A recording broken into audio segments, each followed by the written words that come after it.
Muito bem-vindos ao Tô Com Elas, o seu podcast de informação. Hoje temos a honra de receber uma importante convidada do setor jurídico aqui da nossa Não região, é? não é, Com doutora Lu? certeza. Com muita honra, vamos receber a doutora Edna Marques, especialista em Direito de Família e Sucessões e presidente da... Do IBDFAN, Núcleo da Capital, né? Presidente da nossa Comissão de Direito de Família e Sucessões aqui da OAB, cargo esse que exerce com muita honra, com muita dedicação, do qual eu sou membro e posso falar com propriedade. É isso aí, ninguém melhor aí do que uma discípula para recepcionar a doutora Edna, que veio nos trazer um tema muito sensível, mas muito importante para que as famílias tenham uma sucessão, um cuidado maior com seu patrimônio, a doação de bens. Doutora Edna, seja muito bem-vinda. Receba as boas-vindas lá da Clínica Ortoprete. Receba as boas-vindas aqui da Infobyte Audiovisual, que está produzindo esse podcast com muito carinho. E, claro, da sua discípula, representando a OS Advogados, a doutora Luciane Santos. Edna, seja muito bem-vinda ao nosso podcast. A gente estava esperando muito por isso, por esse momento, que você é uma pessoa muito importante para mim. Eu fui muito bem acolhida na OAB quando eu entrei, e hoje sobre a sua presidência da nossa comissão, né? Seja muito bem-vinda e conte pra gente um pouquinho aí da sua trajetória. Bom dia, muito obrigado pelo convite. É com muita satisfação que eu estou aqui com vocês duas. Agradeço imensamente, espero trazer informações importantes, né, para todas as famílias e para quem também ainda não teve as suas famílias constituídas, mas eu acredito que a gente tem bastante coisa para tratar sobre o tema da doação. Bom, eu me formei, escolhi a advocacia porque eu acho que é uma profissão que a gente consegue auxiliar muitas pessoas e trazer informações. E no ano de 2018, eu fui participar de um congresso do Instituto Brasileiro de Direito de Família aqui em São Paulo. E ali eu identifiquei que eu falei, gente, o ramo do direito de família e sucessões é uma área que eu acho que eu quero atuar. Porque eu estudava para concurso público. Aí, em 2011, eu engravidei, não consegui concluir, né? Quando eu comecei a passar, eu engravidei. Então, em 2015, quando eu me divorciei, eu voltei a advogar. Estava praticamente clinicando, fazendo o que aparecia, mas em 2018, naquele congresso, eu defini que era a área que eu queria atuar. E aí, eu me inscrevi no Instituto como membro. Comecei a fazer uma pós-graduação em Direito de Família e Sucessões na Escola de Direito Paulista e foquei nesse estudo do Direito de Família e Sucessões. Em 2019, a minha amiga me convidou para ir conhecer a subseção do Tatuapé, porque como eu era morava em Carapicuíba, depois eu morei em Osasco, eu era inscrita em Osasco. Depois eu mudei para Sé, quando eu me casei. E aí, quando ela me convidou para conhecer a subseção do Tatuapé, eu transferi a minha carteira para cá. Entrei na comissão de família, né, sob a presidência da doutora Ana Paula Gimenez. E com a saída dela, o doutor Tiago, com a orientação dela, me convidou para ser presidente da comissão, aceitei e a gente está aí, né? Graças a Deus, né? A Edna, ela sempre traz muitas ideias bacanas para a gente discutir na comissão. Tem muitos projetos bacanas também, né? Que essa semana mesmo a gente teve um grupo de estudo, né? Que é a família, né? A questão A Família para o Mundo. Família para o Mundo, que é um projeto a nível internacional. A gente tem um professor fora do nosso país que traz essas aulas para a gente, trazendo bastante conteúdo e bastante bagagem. É muito bom ter a presidência da doutora Edna aí na comissão, trazendo todas essas bagagens para a gente. Ótimo. Doutora Edna, muita gente acha que doação é só dar de presente, né? O que caracteriza juridicamente um contrato de doação e quais são os pré-requisitos? Então, em verdade, você falou bem, né? É um contrato. Porque, embora você fale estou doando, você acha que é um ato unilateral. Mas quando você fala um contrato de doação, você é muito feliz com essa palavra contrato, porque quando eu dou, a outra parte, se ela não aceitar, porque ela pode recusar receber essa doação, é aí que nasce o contrato, por vontade de ambas as partes, tanto do doador quanto do donatário. Então é aí que nasce o contrato, porque a gente fala doar, você já imagina que quem vai receber vai aceitar, mas ela pode se recusar. E aí que é o ato bilateral. É vontade de ambas as partes. E quando a gente fala contrato de doação, você já imagina, eu posso doar tanto para um filho, para um terceiro, para esposa. Existe doação entre cônjuges. Você tem que dosar para quem que você está doando e onde entra o maior requisito. Se você é casado, você tem que se atentar à questão dos herdeiros necessários. Quem são os herdeiros necessários hoje, pelo nosso Código Civil? São os ascendentes, que são os pais, ou acima deles, os descendentes, que são os filhos, e o cônjuge, dentro das pessoas casadas. E hoje a gente ainda tem uma discussão se o companheiro, que são as pessoas que vivem em união estável, são ou não herdeiros necessários. Desde uma decisão que nós tivemos e declarou inconstitucional o artigo 1790 do Código Civil, nasceu essa discussão se os companheiros são ou não herdeiros necessários, mas vem prevalecendo que são. Então, você tem doação também para essas pessoas. E quando você tem herdeiros necessários, você tem que respeitar a legítima. O que seria a legítima? Diante da existência de herdeiros necessários, a pessoa que está doando, ela só pode doar 50%, até 50% do seu patrimônio, né? Dispor de até 50% do seu patrimônio, porque você precisa respeitar a legítima, que é a parte destinada após a morte aos herdeiros necessários. Então, esses basicamente os requisitos principais. E a pessoa, ela sempre tem a ideia, né, às vezes, né, não estou falando que todos, porque hoje, graças a Deus, a gente tem muita informação na rede, né, mas às vezes as pessoas têm sempre a ideia de que, eu estou doando, eu vou perder o meu patrimônio. A doutora entende essa concepção de doação é perda de patrimônio? Olha, necessariamente não, a gente precisa olhar, porque quando você doa, você pode reservar o usufruto daquela doação para você. Isso no caso dos bens imóveis, né? E no caso dos bens móveis, você pode fazer doação, vamos dizer, de cotas de sociedade. Você também pode reservar o usufruto para você. O que vem a ser o usufruto? Você doa o que a gente chama de nua propriedade na questão dos bens imóveis e reserva o uso, o gozo e fruição para você. Você só não pode dispor mais, você já não pode mais alienar, vender para qualquer outra pessoa. Mas quando você reserva o usufruto, durante a sua vida, aquele bem, embora pertença à propriedade a um terceiro, você ainda, como na figura de usufrutuário, reserva para si esse uso, fruição. Então, você não perde o patrimônio. Então, esse seria uma forma de manter, né, a sua sobrevivência, se você fizer, vamos dizer, doação de todo o seu patrimônio, mas você ainda reserva o uso, gozo e fruição dele contigo.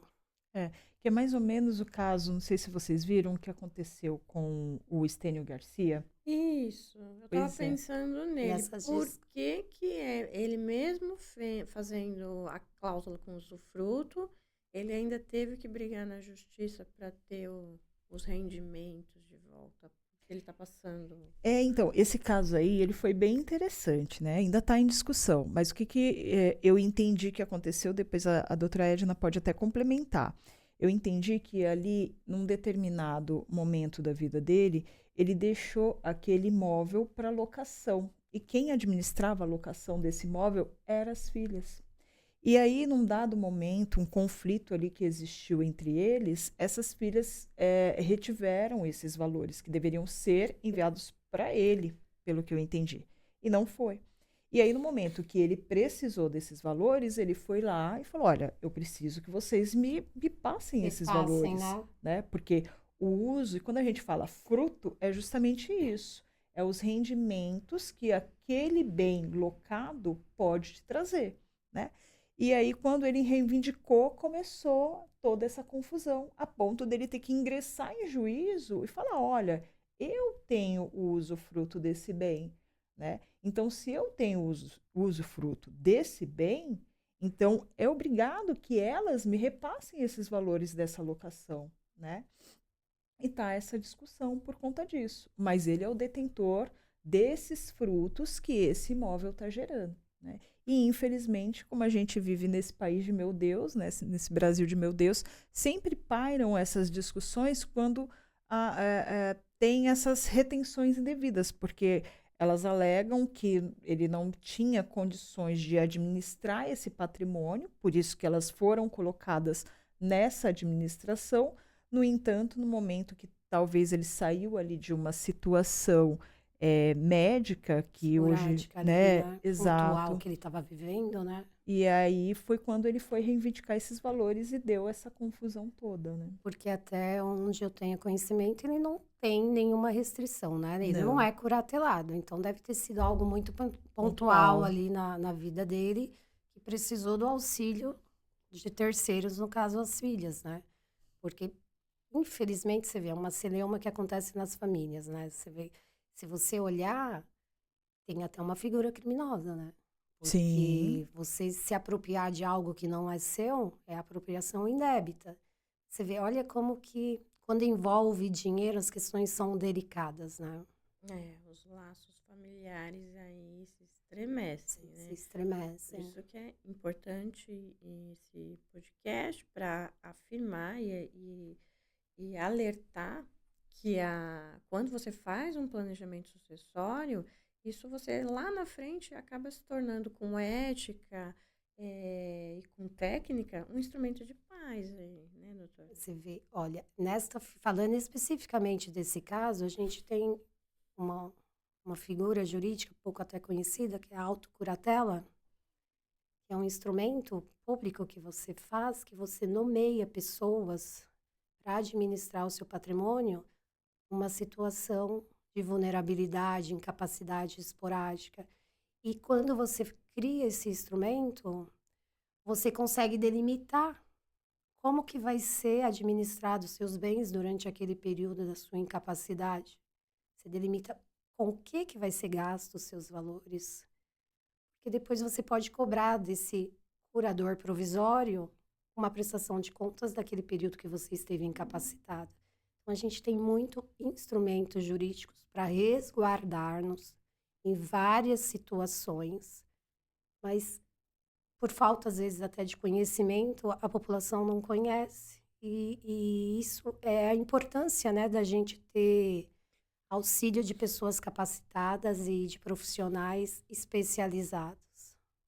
Mas você sabe, Edna, que a gente vê que a gente tem um mundo antes da pandemia e pós-pandemia, né? Que muitas relações mudaram, as formas de trabalhar mudaram, de se comunicar principalmente, né? E eu não vou nem chegar ainda na IA, porque senão aí a gente já está falando de uma terceira revolução. Já voa para outro campo. Exatamente. E no mundo pós-pandemia, as pessoas começaram a se preocupar mais com organizar o patrimônio, né? Então, as pessoas começaram a ter mais a ideia da finitude da vida, né? Não sei, até outro dia a gente estava conversando, lembra? A gente falou, nossa, vai falar isso pro meu sogro, pra minha sogra, pra minha mãe, pro meu pai, ou o quê? Ah, faz um testamento. O quê? Você quer me matar? Como assim? E o número, né, de pessoas que buscaram fazer doações, que buscaram fazer testamento, organizar o patrimônio em vida, aumentou muito depois da pandemia, porque realmente foi algo assustador, né? Então, as pessoas ainda têm pouco conhecimento, mas ainda assim, hoje, Já teve um movimento, né? se fala um pouco mais. Eu tinha lido, até um tempo atrás, tinha aumentado 25% as pessoas que procuraram para poder fazer testamento, doação, né? Porque entende a importância de você não ficar litigando, né? Não ficar numa briga jurídica que às vezes demora anos. E você vê Né? isso, a pessoa está se preocupando para algo que vai acontecer após o desfecho dela aqui, né? Após a morte dela.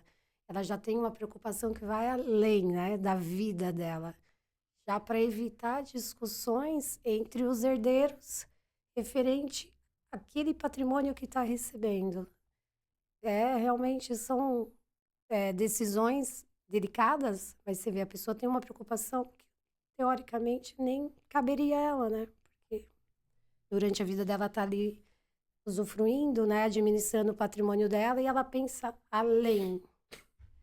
Porque não sei para você, mas muitas vezes quando chega um inventário para eu fazer, né, assim, um primeiro contato, quando você fala as despesas que englobam, as pessoas ficam desesperadas e falam, mas eu ainda tenho que pagar. Ela não consegue visualizar que ela está recebendo algo que aquela pessoa que faleceu deixou e que a contraprestação dela é acertar aqueles impostos, né? E as custas processuais ou de cartório e os honorários do profissional que vai auxiliá-la naquela transferência do patrimônio. E ela pensa pequeno, porque ela está recebendo um patrimônio, né? Porque as pessoas sempre pensam na despesa, né, amiga? Elas sempre pensam, eu vou ter que desembolsar, né? Mas tudo isso pode ser minimizado quando em vida se conversa, se organiza, né? Se entende, até porque depois vem as discussões, né? Não, mas eu não concordo, mas eu não quero. E aí acaba acarretando uma série de outras coisas, multas, juros, dilapidação do próprio patrimônio, porque às vezes não tem o suficiente para arcar com todos os custos e a demora acaba encarecendo mais toda essa despesa. E aí o que acontece? Vai sair do bolso, infelizmente. Né? E é óbvio que numa situação, né, principalmente como a gente vive, né, que tudo é muito custoso, né, você vai começar a ter conflitos, né, com a família, porque um quer, o outro não quer, um pensa assim, o outro pensa diferente, o outro já quer deixar organizado, o outro não, deixa para lá. Quando for embora se resolve. E vira aquela salada, né? É uma salada de... E ninguém melhor para conhecer os seus entes do que os próprios pais, né? As relações familiares aí, como a gente começou a comentar, elas podem se deteriorar. E aí é possível reverter uma doação por ingratidão e até a curatela que a doutora comentou há pouco. Então, a autocuratela, né, que é um instrumento público que a gente orienta as pessoas quando elas buscam informação a esse respeito, um caso de incapacidade, isso sim pode ser, porque é um instrumento público, você pode revogá-lo, né?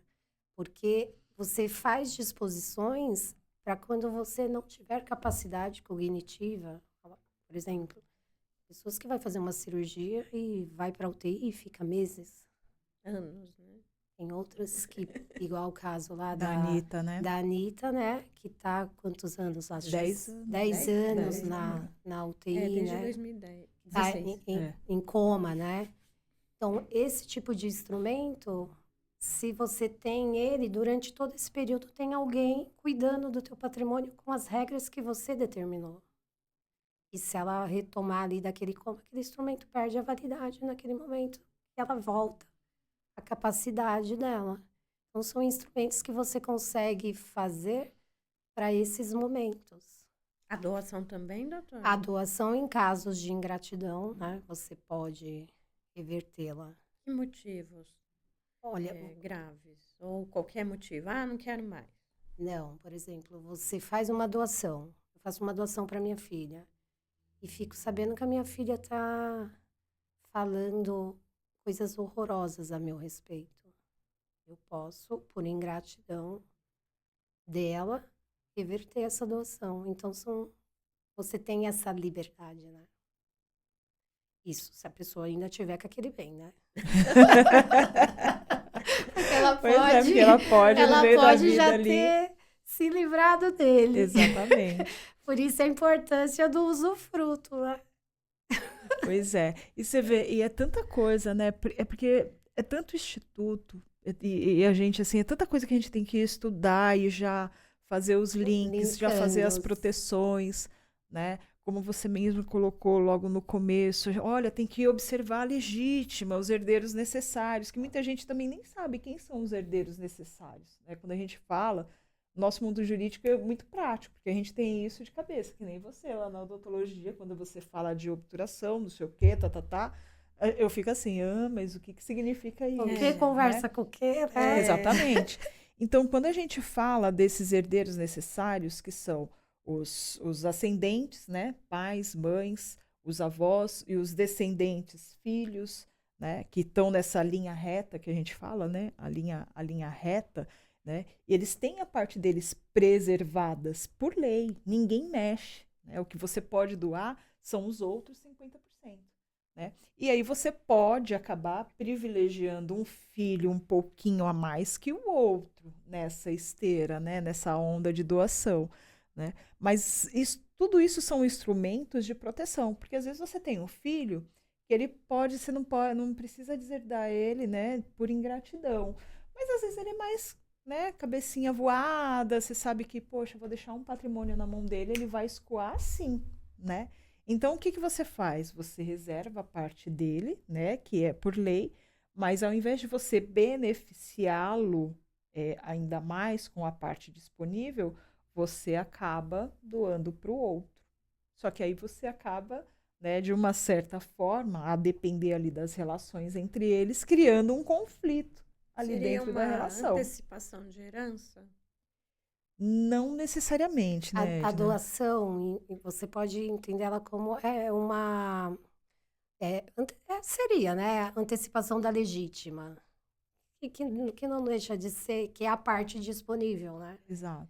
Então, o que a Lu está falando é quando você faz essa doação para um filho e não faz ao outro, você entende que quando aquela pessoa falecer, aquele filho que recebeu uma doação em vida está com um patrimônio maior do que aquele filho que vai receber só na hora da sucessão.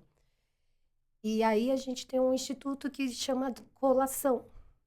Mesmo que você recebeu uma doação em 2000, seu pai venha falecer em 2010, aquele filho que não foi beneficiado com uma doação no mesmo valor, ele pode falar, olha, em 2010 meu pai doou para o meu irmão, traga esse bem aqui para o inventário. Ah, mas o bem não existe mais, traz o valor dele. Porque aí você iguala a legítima e cria-se um equilíbrio. Então, a gente tem esse instrumento jurídico. Aí você pode me perguntar, tá, mas existe alguma forma de não trazer esse bem à colação? Existe.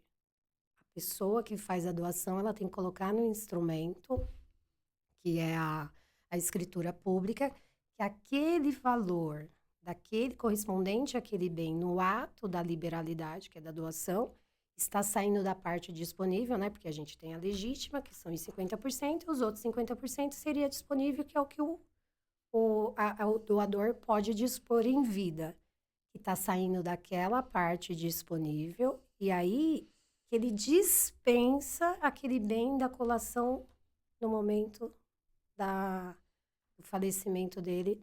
Aquele filho que recebeu aquele bem está dispensado de levar aquele bem à colação, porque está saindo da parte disponível. Aí você consegue não levar aquele bem à colação. Mas isso tem que estar expresso no instrumento, né, da escritura pública. E uma outra oportunidade que você tem, se não constar na escritura, é se você deixar isso constando em testamento. Que é um outro instrumento que a gente tem aí pouco usado, né? Mas que a gente, como a Lu mesmo falou, que as pessoas falam, mas você está falando, quando você fala em testamento, as pessoas falam, mas você está traindo a morte. Não, estou organizando a casa. Exatamente.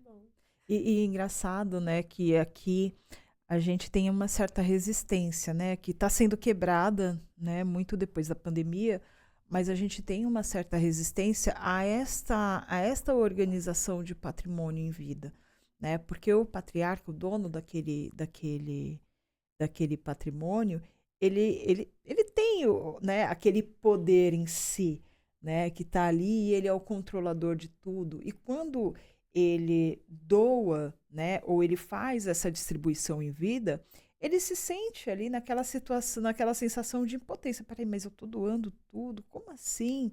Né? Como é que vão administrar? Será que vão saber administrar? Essa preocupação também da pessoa que é detentora do patrimônio, que está fazendo essa organização, né? Mas depois da pandemia, eu acho que isso está sendo quebrado muito aos poucos. Então, o exemplo que a gente sempre traz é que fora do nosso país a gente vê que tem muito a cultura da proteção patrimonial, a cultura da organização em vida. Exemplo, nos Estados Unidos o pessoal é muito acostumado a fazer seguro de vida, que é uma coisa simples, né? É uma coisa que não entra no inventário, às vezes as pessoas nem sabem disso, né? A depender, óbvio, de alguns requisitos que você preenche ou da forma como você faz, ele não entra nem no inventário, não tem tributação de imposto. E as pessoas fazem isso justamente para evitar um conflito, uma dilapidação de patrimônio. O testamento também é muito bem-vindo fora, né? Porque as pessoas já se preocupam com essa situação. É aquela ideia que a gente falou no outro podcast, da leitura do testamento, que vai lá uma pessoa, senta na mesa com os filhos, vou ler o testamento agora. Né? Então, é essa preocupação que eles já têm lá fora e que a gente está, aos poucos, agora quebrando esse mito, né, eu vou ter que, vão me matar em vida. Não, não é vão me matar, é você organizar isso, porque realmente dá muita dor de cabeça, é muitos processos parados na justiça por conta de conflito familiar, né? E organizar isso é a forma mais tranquila de você transferir todo esse patrimônio, e a gente ainda nem está falando de tributação, né? Que é uma outra folha aí do nosso caderno que está bem complicada de se encerrar, né? De se virar essa página, né? Falar em tributação, a doação, ela não é isenta de tributos, doutora? Ela é isenta se você não atinge o teto dela de isenção. Hoje a gente está, o quê? É 96.050, é um valor assim, não chega a 97 mil. Então, se você doar, seja um bem móvel ou imóvel, até esse teto, você não paga o imposto do ITCMD. Acima disso, já tem um imposto que hoje, aqui no estado de São Paulo, ainda a gente está com 4%, mas desde a emenda constitucional de 132 de 2023, que prevê a progressividade do ITCMD, provavelmente o estado de São Paulo ainda não tem lei, mas creio eu que até aí final do ano essa lei já saia, porque a gente teve a lei complementar, agora eu vou aqui na minha colinha, Isso. 227 de 2026, que entra em vigor a partir de janeiro de 2027, que prevê a progressividade que agora é obrigatória para esse imposto. Quem é responsável pelo pagamento do imposto? O doador ou o donatário? O donatário. Se aparecer lá o CPF na guia do doador, entende-se que é uma nova doação. Então, você tem que observar que quem paga o imposto é o donatário. Tem que constar lá os dados dele na guia. É como se fosse um contrato de compra e venda, né? Então, aquele que está recebendo, ele tem a obrigatoriedade de recolher o ITBI, né? Porque ele está adquirindo um patrimônio. Então, é a mesma ideia. Você está recebendo um bem, você aceitou receber aquele bem. E por você aceitar trazer aquele bem para o seu patrimônio, para agregar o seu patrimônio, você tem que recolher o imposto para o Estado, porque o Estado quer participar do seu patrimônio. É possível você doar um bem, sendo que ele está alienado, com dívida de condomínio, financiado, por exemplo? Financiado ainda não, porque ele não te pertence. Enquanto você não pagar o financiamento, você tem uma expectativa de propriedade. Exato. Então, esse bem financiado, não.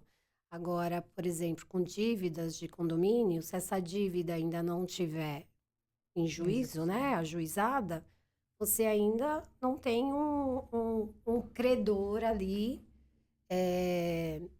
Você não tem o que a gente chama, por exemplo, de falar assim, fraude ao credor, né? Você se desfez num patrimônio sabendo que existia uma ação em andamento.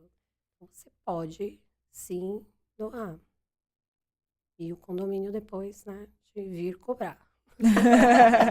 E aí, a gente tem regras que chama obrigação property rent, que são obrigações que segue o proprietário. Então, se você doou e não fez a doação de forma correta, que é pegar a escritura, porque qualquer doação que você faz acima de 30 salários mínimos, você tem que fazer por escritura pública. E essa escritura pública você tem que levar a registro lá na matrícula do imóvel. Se não constar lá, o condomínio vai cobrar do proprietário, porque são obrigações reais que seguem o bem. Então, segue aquele que consta lá na matrícula. Tem muita gente que fala, eu sou dono. Aí você vai ver, ele não consta na matrícula.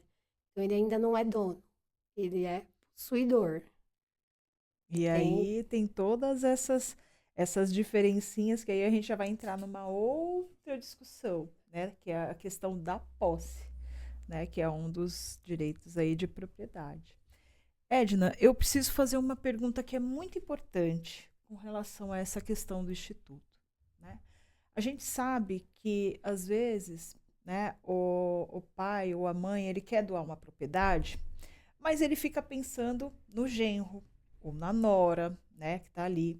E a gente sabe que as doações, elas existem umas cláusulas de proteção. Você poderia falar um pouquinho para a gente dessas cláusulas? Então, em relação ao que você acabou de falar, né? Fica preocupado com quem está chegando, né? Que eu chamo dos agregados. Quando você faz uma doação, você tem cláusulas que você pode colocar, e uma delas é a da incomunicabilidade. Então, se você prevê essa cláusula no instrumento da doação, independentemente do regime que o donatário casar, esse bem não se comunica. E você pode ainda estender para frutos e rendimentos, né? Porque se você faz a cláusula de incomunicabilidade só, que não se comunique, não vai comunicar a propriedade. Mas se aquele bem for locado, os frutos vão se comunicar. Então, para que não se comunique nem os frutos, você tem que prever no instrumento. Então, você ainda pode ir mais além. A gente tem uma outra cláusula no contrato de doação importantíssima, que é a cláusula de reversão. O que vem a ser essa cláusula? Eu dou e coloco lá, prevejo a cláusula de reversão. Se o donatário morrer antes do doador, o bem volta para o doador. Então, é uma cláusula muito legal, porque se o donatário vier a falecer, não entra no patrimônio dele, volta para quem doou. Então, não é objeto de inventário, não se comunica. Então, a gente ainda tem essa cláusula aí que ainda traz devolve o bem. Porque muitas vezes, quando você atende uma pessoa, ela fala assim, ai, mas eu vou doar, aí se meu filho morre, a nora tem direito. Aí você fala, não, tem a cláusula aqui. Mas aí, e meu patrimônio se meu filho morrer? Aí vai para lá, né? Que aí vira herança. Tá, e meu patrimônio vai para a mão dela. Então, para não ir, vamos colocar a cláusula de reversão que volta para você. Uma cláusula importante e interessante também. Sim, muito importante. E você vê, e às vezes as pessoas, elas não sabem, né? Muitas vezes elas vão direto no cartório, o cartório fala, você pode colocar essa cláusula, mas não explica os conceitos de cada um desses institutos, que é importante, porque às vezes a pessoa, ela quer fazer já uma engenharia de toda essa sucessão, porque, poxa, eu tenho que voltar para mim, porque se cair para ele, mas depois eu posso também destinar para João, para Francisco, para José. Então, é todo um estudo que é feito dentro disso para a gente poder direcionar e poder orientar o cliente da melhor forma para que ele possa, em si, fazer essa proteção. Embora Exatamente. ainda tenha algumas pessoas que são críticas ao Instituto da Doação, porque entende que você perde a administração do patrimônio. Eu tenho uma visão um pouquinho diferente disso, não sei se a doutora Não, Edna também e tem é essa bem esse visão. ponto, né, que a gente já comentou anteriormente do usufruto, né? Então, você doa, mas reserva o usufruto para você, a administração do seu bem está contigo ainda. Você não dispõe dele na totalidade. Você só passa a nua propriedade, ou no caso das cotas, né, o direito daquelas cotas, mas tudo que envolve ela fica na mão do doador, que só vai ter efetividade aquela doação com o falecimento dele, que aí incorpora de vez o patrimônio do donatário. Mas tudo que envolve ela, com exceção do dispor, né, de passar para frente, de você vender, está na mão do doador. Só vai ter a efetividade daquilo com o falecimento dele. Então, são institutos interessantes que assim, a iniciativa de vocês desse trabalho é interessantíssimo. Você leva conhecimento e das pessoas entenderem que, dependendo do que elas querem fazer, não dá para você simplesmente chegar num cartório de notas e falar: olha, eu quero fazer uma doação com essa cláusula, mas essa cláusula tem mais extensões. Eu preciso de uma orientação profissional especializada. Porque esse profissional que vai me falar, olha, incomunicabilidade é isso, inalienabilidade é isso, você, né? Empenhorabilidade é isso. Eu dou para um filho, mas eu não quero que aquele bem seja responsável por futuras dívidas que ele venha a ter. Se põe a cláusula de empenhorabilidade, de inalienabilidade. Eu não quero que ele venda, no caso do filho que tem problema com a administração financeira, né? Do filho, qualquer pessoa que você queira fazer a doação, não especificamente o filho. Mas você sabe que aquela pessoa tem uma questão, tem um vício, você vai colocar cláusula de inalienabilidade. Você tem que pôr uma justa causa. Qual é a justa causa? Ele tem um vício. Eu posso levantar essa cláusula? Até pode, mas você vai ter que levar para o outro bem. Ou eu quero vender, não estou mais contente aqui, estou morando aqui, mas tenho problema com a minha vizinhança, tá bom. Você vai pedir o levantamento da cláusula, vai ser permitido, mas você vai ter que comprar um outro bem com essa cláusula. Então, você tem bastante instrumentos de proteção e sem dispor, no caso, né, no que a doutora acabou de falar, dessa administração do bem. Então, você doa, mas você não perde ele. A administração, você só vai transferir a propriedade. E aquele que recebe não pode fazer muita coisa com ela, porque eu tenho a nua propriedade de um bem, vou vender para a Luciana. Eu falei: Luciana, mas eu só vou te vender a nua propriedade, tá? Enquanto o doador for vivo, você não pode entrar no bem, Não pode fazer você não nada. pode usar o bem. Quem quer? Ninguém, né? Só se for algum investidor com uma visão muito pra frente. Muito pra frente, né? Porque a gente também não sabe quanto tempo essa pessoa vai viver, né? Exatamente. Olha, eu falo lá na linhagem lá de casa. Minha avó vai fazer 103 anos. Nossa! Quem recebeu doação dela deve estar muito feliz. Às vezes já foi até antes dela. Ó, a reversão. Só Voltou pra revertendo. ela. Essa dinâmica de administração, do doador ter o controle, ela também funciona quando você doa para menor de idade? Ou o avô doou para o neto? Ai, estou muito feliz que nasceu meu neto. São os pais que passam a administrar ou não? Ainda é o doador? Se tiver com a cláusula de usufruto, ainda é o doador.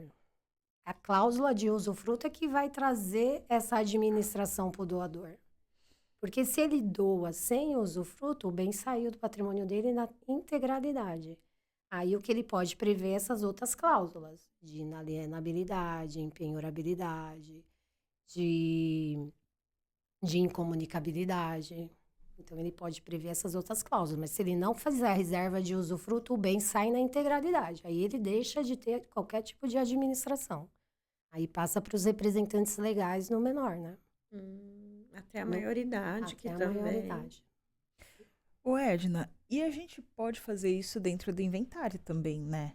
O que não... A doação, por exemplo, faleceu o pai ou a mãe, né? E aí eles têm aquele bem para partilhar. E aí essa mãe, que ela tem ameação, ela também já quer deixar encaminhada essa doação Ah, dentro ali do sim, inventário, não é pode, isso? porque no inventário ela recebe a meação, né? A Uhum. gente fala que paga-se a meação do cônjuge a depender do regime de matrimonial no inventário. Então, ela recebe a meação dela, se tiver bens particulares, a depender do regime. Tudo, gente, a gente aqui, uma ressalva. Tudo começa com a escolha do regime matrimonial. Esse é um ponto fundamental. E quando ela recebe ali a meação dela e se tiver bens particulares, recebe também, né, como herança, ela ali no mesmo ato. Claro que se for extrajudicial, você vai ter 2 atos, né? Já pode doar. Com todas essas ressalvas que a gente falou, respeitando a legítima, dos herdeiros necessários dela, já pode fazer tudo ali no mesmo ato.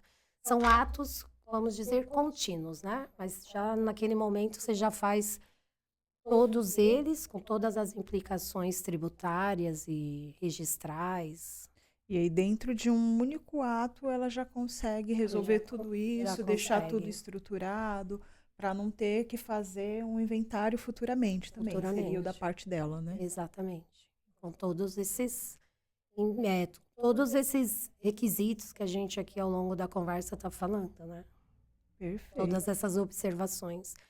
Por isso, novamente, a importância do trabalho de vocês para trazer conscientização à população. Como é que um herdeiro ele deve proceder se ele descobre que o inventário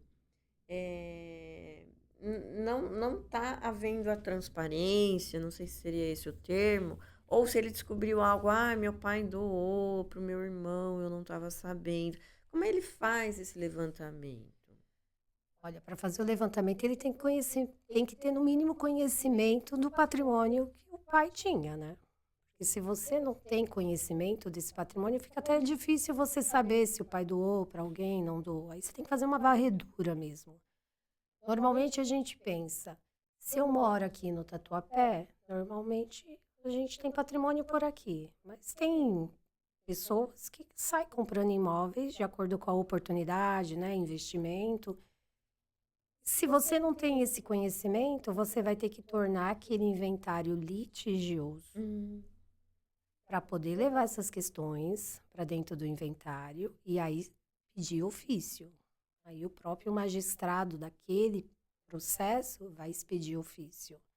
Mas você tem que dar um mínimo de embasamento para ele ter noção de que pode existir outros bens que não estão sendo apresentados ali no rol dos bens a serem partilhados. Você tem que ter algum conhecimento de que existem coisas por outros lugares. E pode ser anulado se já foi feito o inventário e depois ele descobre que foi Sonegado. sonegado. Se você vem a descobrir um bem sonegado, depois que já foi concluído ali o inventário com partilha, você vai ter que entrar com uma ação que a gente chama ação de sonegados. E aí você vai ter que fazer prova que existia aquele bem e que o inventariante não tinha conhecimento também, porque às vezes ele pode também não ter tido conhecimento. Se ele tinha conhecimento, realmente foi sonegado. Se ele não tinha, aí a gente vai com outra ação, que a gente chama ação de sobrepartilha, que é um novo inventário. Só fala sobre porque é depois, mas é um novo inventário. E aí, voltando para a questão do sonegado, se ficar confirmado que houve a sonegação, aquele que tinha o dever de informar perde a parte dele naquele bem que foi sonegado. Essa é a sanção para quem sonega um bem. E aí, só fazendo um adendo ao que a doutora Edna está colocando, por isso que a gente fala que o cargo de inventariante, né, é um cargo muito importante, que traz responsabilidades e ele traz também consequências jurídicas. Porque ele, no caso, o inventário, quando a pessoa é nomeada como inventariante, ela não é nomeada só para dizer que tem alguém aqui. Não, não é isso. Ela tem uma responsabilidade por trazer todas as informações, né, que o juiz solicitar dentro do inventário, título de patrimônio, de prestação de contas, se houver, a título de recolhimento de impostos, ela é a pessoa que vai ficar responsável por representar todo aquele espólio ali e trazer todas as informações para aquele processo. Se acontece dela não trazer, que foi o que a doutora Edna falou, ela pode ser responsabilizada e punida por essa falta, né, de transparência, né, que ela teve dentro do inventário. Então, não é um cargo simplório, é um cargo muito importante e de responsabilidade, e que tem consequências jurídicas dentro do inventário. Por isso que é muito importante quando as pessoas falam, eu quero ser o inventariante, né? Eu quero ser o inventariante, que a pessoa acha que ela vai ser o mais importante. O inventariante é um membro da família ou o advogado? O inventariante pode ser qualquer pessoa que tenha interesse no inventário. Mas veja, existe uma ordem, né? Exato, para que você seja o inventariante. Aí a Edna pode até explicar melhor. Você tem um artigo no Código Civil que traz uma ordem, né? Primeiro seria o cônjuge sobrevivente, né? Ou companheiro. É a pessoa que está mais próxima ali do falecido, né? Mas ele pode não querer. Aí pode vir os herdeiros. E aí você vai descendo. Você pode ser o próprio credor. Na verdade, o credor abre, né? Ele quer informar. O credor, ele tem interesse, né? E aí você tem um rol. O próprio juiz de ofício, se ele tiver conhecimento, eu nunca vi isso, né? Mas existe essa possibilidade. Tá na lei. E assim, você tem um rol, mas as pessoas... Tem gente, eu já atendi um caso que foi curioso, porque era um senhor que tinha 2 filhos, no primeiro matrimônio, depois ele não casou mais, e tinha um terceiro filho que era desconhecido. E esse filho era uma filha. Só apareceu com o falecimento do pai. Parece que existia assim, um combinado entre a mãe e ele de que aquela menina só seria revelada depois da morte dele. Foi um caos, porque quem abriu o inventário foi ela. E ela era advogada, e quando ela abriu, ela pediu o cargo de inventariante. O juiz não viu nenhum problema, nem nomeou. E eu fui contratada pela outra filha, né? A filha mais velha. E ela queria, porque queria esse cargo. E eu explicava, olha, esse cargo só vai te trazer encargos. É uma responsabilidade enorme. Mas eu quero. E ela alega isso. Aí eu alegava indeferido. Aí alguém da família, com conhecimento, chamou e conscientizou ela que aquilo só ia causar atraso no inventário. Nós ali, ela com a minha participação, né, ali com a representação processual, ia acompanhar aquele inventário. E se a inventariante fizesse algo de errado, a gente iria informar dentro do processo. E aí, depois de quase 1 ano, ela aceitou que aquela irmã fosse a inventariante do processo, mas porque era uma questão de... Aí entrou tudo, né? Entrou ego, entrou a revolta de só saber daquela irmã que já tinha, à época, quase 30 anos quando ele faleceu. Entrou a questão de que era para o patrimônio ser dividido em 2, agora vai ser dividido em 3. Por alguém desconhecido, então, né? Assim, toda uma somatória de emoções. Entrou muitos sentimentos que a gente sabe que acontecem nas famílias. Mas, assim, demorou para ela entender que ali era um encargo. Não era só uma coisa boa. Ainda mais que ele tinha imóveis e o inventariante tem que administrar, né, aqueles bens, cuidar daquele rendimento. Até você chegar no momento da partilha. Até você partilhar os bens, tudo, né? E tinha até um impasse, porque os inquilinos continuaram pagando os aluguéis para a inventariante, e ela queria receber a parte dela todo mês. Então foi até ela se conscientizar que ela estava fazendo um caixa para pagar as despesas do inventário com o próprio rendimento dos aluguéis, né? Demorou ali pra gente sair daquele impasse. Mas depois deu tudo certo, o inventário terminou mais rápido. Ainda bem, né? Porque tem inventários que as brigas duram Anos a fio, anos. né? Nossa, outro dia eu estava lendo um inventário que durou 100 anos. Um inventário no Rio Grande do Sul. Inclusive, as decisões diferentes vêm todas de lá. O inventário do Rio Grande do Sul, que durou 100 anos. Eu até esqueci o nome da pessoa. Mas a briga foi passando de gerações em gerações. Era muito patrimônio. Não, e aí você Muito patrimônio. imagina, né? Porque vai passando de geração e você vai substituindo quem falece pelos seus herdeiros, né? É. E aí a coisa só piora, né? Porque Só, o patrimônio vai deteriorando. só Porque imagina cresce. quem é que vai cuidar, quem é que vai administrar, porque tem a manutenção desses bens, né? Muitas vezes é imóvel. Imóvel não é simplesmente você deixar lá enquadradinho, tem água, tem luz para pagar, tem imposto para pagar, tem manutenção predial para fazer. Tem as benfeitorias, você precisa cuidar do imóvel, né? Mantê-lo. E às vezes a pessoa simplesmente.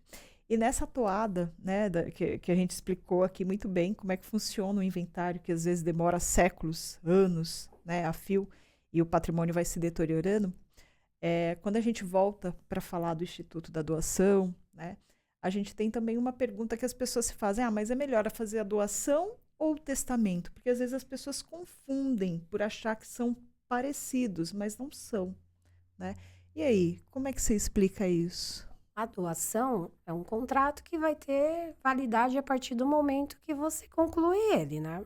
Então, se eu fizer ela hoje, fazer todos os trâmites, amanhã eu já não tenho mais aquele imóvel, não tenho mais aqueles valores. Então, ele tem validade automaticamente após a conclusão dele. O testamento é um ato que só vai ter validade quando o testador falecer. Então, são institutos muito diferentes, né? É. Com momentos diferentes para ter eficácia. E o testamento é a vontade do testador para depois da morte dele. E a doação, ela pode ter validade. Eu acho que esse é o ponto fundamental entre um e o outro. É o momento de eficácia desses atos. Porque um passa a vigorar no É um momento ato intervivos, né, que já exato, vai ter vigência aqui, validade ali na agora. hora, e o outro depende, passa a vigorar após a morte, mas ainda assim ele tem Os requisitos ali, né? uns requisitos, que foi aquilo que a gente conversou no outro pod, né? Daqueles requisitos para você poder validar aquele O testamento, testamento. né? Que é aquela situação de você abrir o testamento, né? Que é a abertura, registro E cumprimento, e cumprimento. Né? E outra coisa, o testamento, a pessoa pode ter feito no ano de 2000 e ter falecido agora em 2026. Quantas coisas pode ter acontecido nesses 22 anos se ele não fez a revisão do testamento dele? Pode abrir e não tem mais nada ali que ele, da vontade dele, né? É o caso do Gugu, né? Que gerou uma discussão homérica, né? Porque você pode abrir, na hora que você faz ali, você vai cumprir o testamento, não tem mais nada do que a pessoa determinou ali. Então, são bastante diferentes os institutos, né? E o contrato da doação, com o usufruto, teoricamente, também só teria o donatário só incorporaria todas Todo o patrimônio todo em o si, patrimônio com o falecimento do usufrutuário, mas ainda assim o usufrutuário pode renunciar o usufruto em vida ainda, né? E levantar aquele usufruto e já o donatário ter todos o dispor, gozar e usufruir ainda com o doador em vida, se ele fizer o levantamento do usufruto. É uma opção que ele tem também aí, o doador, né? É uma escolha, né? É Que uma ele pode escolha fazer. dele. Uhum. Então, as diferenças são bem grandes. Você viu, amiga? Quanta coisinha e assim... tudo isso Planejamento, né? Exato. Nada que um planejamento bem feito, um profissional capacitado. E com bastante conhecimento, né? Porque a gente tem muitos institutos bacanas para fazer. A gente tem muita coisa legal. Assim, que dá para atingir. Porque às vezes o cliente chega com uma ideia e você escuta ele e fala, olha, mas para o seu caso é melhor esse instituto. A gente tem um bem de família voluntário, que você cria para proteger a moradia de quem você quer. Então, você tem bastante Ferramentas, né? Algo que bagagem. a doutora comentou lá no começo e eu fiquei, a doutora comentou que o marido e mulher também podem fazer doações um para o Entre outro. outro, mesmo ali que o patrimônio se mistura, vamos dizer assim. Qual regime de bens não permite que isso aconteça? Da Tem comunhão, algum? eu só visualizo o da comunhão universal. O da comunhão universal, porque ele comunica tudo. A única forma de você ter algum patrimônio no regime da comunhão universal que não se comunica é se um dos dois recebeu algum bem com a cláusula de incomunicabilidade, tá? Porque aí é a vontade do doador, então não vai se comunicar. Mas eu posso fazer um testamento, fazer uma doação da parte disponível dos meus bens, que seria esse bem que está incomunicável, doando para ela, mas aí só com a minha morte, né? Mas seria o único regime que eu visualizo agora aqui que não se comunicaria. Que a doação seria impedida, né? Assim, nesse sentido. Os outros regimes, você tem que sempre observar esses requisitos. Da legítima, o regime da comunhão parcial de bens, você vai doar o quê? Só se for algum bem seu anterior, né? Ou algum bem que chegue através de herança, que não se comunica ali com o teu cônjuge em razão do teu regime.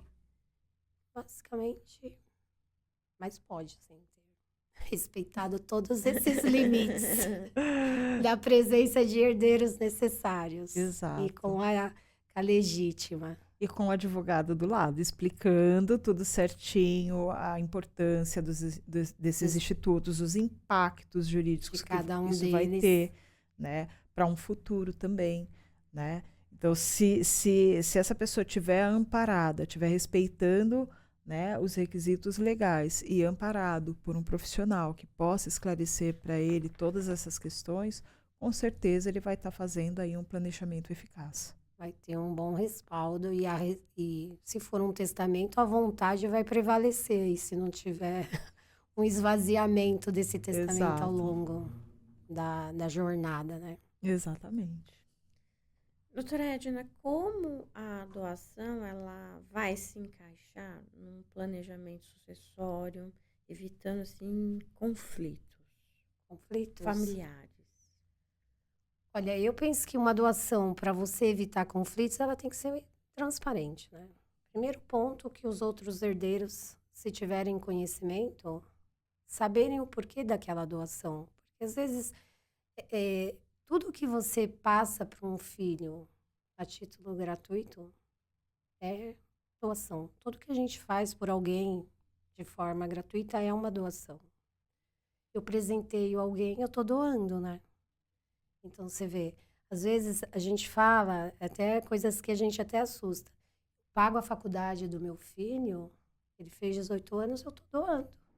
Isso depois, lá na frente, se o outro filho que não fez quiser reivindicar, se ele tiver como provar, ele pode reivindicar essa diferença. Você vê, são tantas coisas que existem, Márcia, nesse mundo jurídico. Eu acho que a primeira coisa é a transparência. Se você quer, né, que isso funcione de uma forma que pode até gerar discussão, mas não vai ter nulidade, é respeitar os requisitos e ser o mais transparente possível. Dentro da tua declaração de imposto de renda, a gente vê muitas pessoas que falam, eu vou comprar um imóvel e compra já no nome do filho. Só que o filho não tem substrato financeiro nenhum para comprar aquilo. Tem lastro, né? Aquilo é uma doação. Só que você pega a matrícula do imóvel, tá lá, compra e vende, e quem comprou foi o João com 5 anos de idade. O que o João tinha se ele não tem uma herança? Não tem nada. Então, aquilo é uma doação. O outro, chegando outros filhos, posteriormente, pode ir lá e falar, olha, isso aqui não foi uma compra e venda. E trazer isso para o que a gente chama, dependendo do momento, né, de colação, né, se a pessoa já faleceu. Então, você tem que ter o máximo de transparência possível. Esse caso da compra e venda em nome de menor, sem lastro financeiro nenhum para comprar, ou em nome de maiores mesmo, isso é uma simulação, né? Você não tem uma compra e venda, você tem uma doação e simulou uma compra e venda. E a simulação, ela não tem prazo de prescrição, ela é imprescritível. Então, a hora que os outros tomarem conhecimento, ele pode ir lá e reivindicar. E aí você vai ter essa questão da legítima. Tá bom, chegamos aqui, anulamos, não é uma compra e venda, é uma doação. Mas eu anulo tudo? Não, anula só o que ultrapassou a legítima. Eu ainda consigo salvar ali 50% daquela compra e venda. Mas isso tudo depende de quem está te assessorando, se tem toda essa bagagem, né? Sim, mas é diferente e isso a gente está falando muito quando é uma doação que você tem outros filhos, né? Mas se você tem um filho só, isso também não tem esse impacto, né? Aí você teria só se o próprio cônjuge se sentir ultrajado, porque o que a gente mais tem, essas questões são maiores quando você tem segundas núpcias. Quando você tem um casamento só, normalmente essas questões, se não forem questões de relacionamento entre os próprios herdeiros, você não tem esses levantamentos de questões. Mas quando são, a pessoa casou, aí se divorciou, aí teve um novo matrimônio, novos filhos, uma nova esposa, e tem essas nuances antes, e aqueles filhos posteriores acham que está sendo prejudicada, que nasce toda essa natureza de conflito. Eu estava lendo recentemente um acordo aqui do nosso Tribunal de Justiça, que um pai casado, na hora do divórcio, fez a doação para os 2 filhos que ele tinha, 14 imóveis para os 2 filhos. Aí se divorciou, tudo ali, tudo perfeito. Teve um novo relacionamento com mais 2 filhos. Esses 2 filhos Reivindicar esses imóveis. foi reivindicar. Aí o que o tribunal decidiu? Quando ele doou, ele não tinha, vocês não existiam. Então ele tinha total liberalidade de fazer. Ele respeitou, aqui está tudo respeitado, não tem problema nenhum. Quando ele morrer, vocês chamam esses bens à colação, aí entra o Instituto da Colação, para compor a legítima, observando aquelas cláusulas, se saiu da disponível, se respeitou, aí tem todas essas nuances.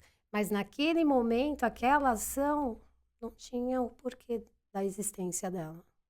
Então, depois que esse pai faleceu, os filhos podem requerer a parte dos meio-irmãos? Chamar a colação. Eu trago aqueles bens, aqueles 14 imóveis para colar aqui, para ser relacionada aqui nos bens, para igualar a legítima e ninguém se sentir prejudicado. O pai que lute para ter mais 14. Né? Na verdade, os irmãos que vão ficar ali, ó, meu Deus, meu Deus. Aqueles que receberam, que vai ficar sempre naquele cenário. Será que meu pai tem lastro? Meu Deus. Porque existe, é justamente esse ponto, né? Se ele doou da parte disponível dele... Pode fazer o que quiser. Pode fazer o que ele quiser, né? Ou seja, se ele respeitou os 50% que ele pode doar até para o mendigo da rua. Passei ali, gostei do mendigo, quero ajudar aquele senhor, vou pegar metade do meu patrimônio, que é a parte que eu posso doar, vou entregar para aquele mendigo para ele mudar a vida dele. Problema meu, eu faço o que eu quero. Tá né? certo. E aí, quando traz isso e é verificada que isso aconteceu dentro desse escopo, aí não tem para onde chorar, é aceitar. É aquela bela frase que a gente fala, aceita que dói menos. Mas olha só, né? Você vê essa ação já causa um conflito, né? Você vê o pai vivo, os irmãos já reivindicando um patrimônio dos outros irmãos, já traz, né, uma animosidade ali até antes mesmo das coisas se findarem. Porque você tem, quando você entra com uma ação, você tem despesas. E dependendo do tempo do processo, despesas altas. São 14 imóveis. Por menor que seja, quanto que custa um imóvel hoje? Eu acho que você não acha imóvel construir com terreno, com ascensão, Uhum. acho que por menos de 30, 50 mil. Nós estamos falando em 14 bens. Olha a despesa que essas partes tiveram, essas pessoas tiveram, para chegar lá no final e falar, ó, vocês têm até razão, viu? Mas só quando ele morrer. Mas aí também eu acho que Por vai. hora, Por hora, por hora, vocês fiquem com o têm que aí uma vocês têm. expectativa. Mas aí também eu acho que vai de uma análise do advogado também, Assim, a entender é aí isso. onde entra Né? todo o preparo que a gente fala, né? A importância de você estar sempre se atualizando, a importância que a gente tem a comissão, as comissões da OAB, esse outro instituto que a gente frequenta, Defam.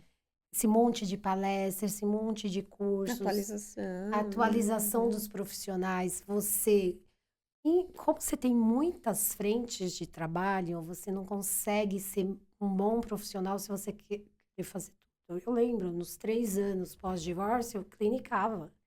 Fazia tudo que aparecia, estava no estágio de sobrevivência. E aí você não é um bom profissional. Você não consegue ser Não ter foco, né? um bom profissional em tudo. Porque é muita coisa para a gente estudar. Eu acho que a área de família e sucessões, que é a área que a Edna atua, que eu atuo, é uma área que ela mexe muito com o emocional das pessoas. Então não dá para você simplesmente passar uma orientação sem se preocupar como é que aquela pessoa está recebendo aquela informação, se ela realmente está compreendendo aquilo, porque elas já chegam para a gente com um estado emocional extremamente agravado, né? Por uma perda, por conta dos conflitos que já estão existindo ali. Então, ela já chega muito mexida. Então, eu acredito que a Edna também, ela tem essa preocupação, né, assim como eu, de fazer com que essa pessoa saia muito bem esclarecida, muito bem orientada, para que ela não tenha daí um problema de, eu não sabia, eu não fui informada, eu não fui orientada assim. Por isso que a gente se dedica tanto e por isso que são áreas que você precisa se especializar e precisa focar, nichar mesmo, porque são áreas que te exigem muito. Eu não sei você, mas eu sinto um esgotamento meu, emocional, quando eu trabalho.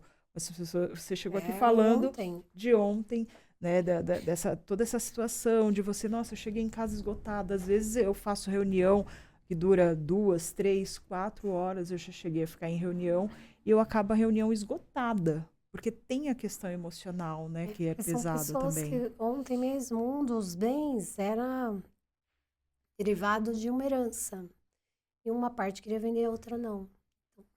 Tava ali um impasse.